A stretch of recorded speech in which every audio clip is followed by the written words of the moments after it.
As former Cameron Ainsworth grads, now NFL pros, return home to Flint, it's clear to see that they didn't miss their professional calling.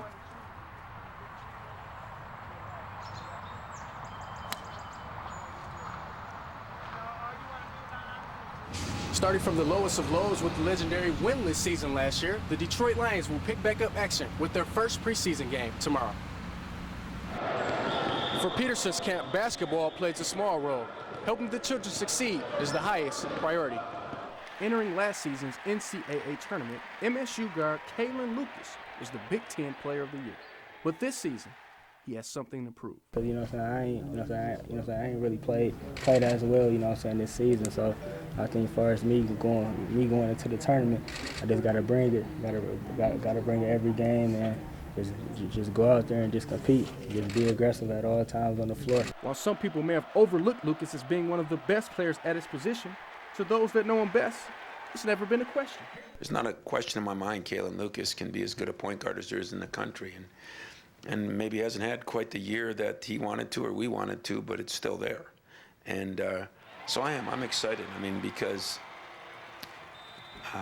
it's kind of do or die time. This is the best time. It's one and done. You don't have to make excuses for it anymore. If somebody doesn't want to bring it, you're going home. Although Lucas' season hasn't went as planned, he hopes to salvage that with a very magical run in the tournament. That's something I am gonna have to do. I ain't gonna press it too much or just try to go out there and just score all the time. I'm gonna just play basketball, just play great basketball. In East Lansing, this is Eric Woodyard for News Channel 3. Outside of leaving the opposing team's batters a bit confused. That bodes well for a power pitcher like Verlander. He went chasing again, 98 on the gun. Detroit Tigers pitcher Justin Verlander enjoys participating in some of the positive things in his spare time. That's really special to have the fans come out and support us when I know that it's tough times for just about everyone here. He eagerly greeted Tigers fans at the Jim Waldron Buick dealership in Davison this afternoon. Supporters flocked from various cities to catch a glimpse. This is huge. This is huge for us. We are so excited. Big fans, big fans. Justin Verlander is my guy. He's my favorite pitcher. I'm a big fan of his. With the economy in shambles, Verlander appreciates every one of his most loyal fans. I really hope and think that we would have the opportunity to do something special for this city and kind of bring some life back to it, kind of like the older teams of Detroit Tigers history have done. So. That's a lot of weight on our shoulders, but I think we can handle it, and I think we just go out and have fun and kind of give people a chance to step out and get away from their everyday lives. This is Eric Woodyard for ABC 12 Sports. With Joe Dumars' new approach, the Detroit Pistons will step onto the court in a new mindset this season. What used to be the criteria here was, man, if the Pistons don't make the finals, it's been a failure. And that's just not the case anymore. Dumping veterans and adding youth has seemed to be the common theme thus far, most notably with the additions of Ben Gordon, Charlie Villanueva, and Chris Wilcox. They're making a lot of changes, obviously. They still have a few pieces from the championship team, but there's definitely some new blood, and we're hungry. Everybody's coming in with a chip on their shoulder, so I think that we're fitting well.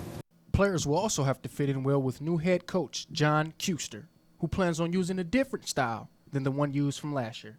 We'll be a grinded-out team for 48 minutes, and we'll implement a system that will be concise, consistent, where our concepts and our terms will be preached every day in practice, shoot-arounds, and games. With the obvious change in direction, only time will tell if the new transition will be a success. This is Eric Woodyard for ABC 12 Sports.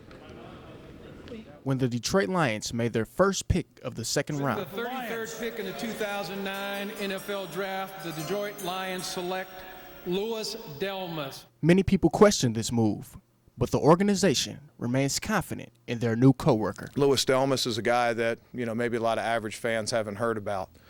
We've probably gotten about 10 calls today from different people around the league said, damn, you took our guy. I can do it all, that's why I'm here. If I couldn't cover, I wouldn't be here. So I think I can cover and I think I can hit and I think I'm very smart. Unfortunately something got to lack. I wouldn't say it's covering and I wouldn't say it's hitting, so I guess it's up to the media to find that out. Not only has the media had a tough time finding his flaws, football teams around the country have faced the same problems. The All-American from Western Michigan University picked offenses apart from the free safety position, registering a career-high 111 tackles along with 4 interceptions last season. He established himself as one of the best defenders in the nation.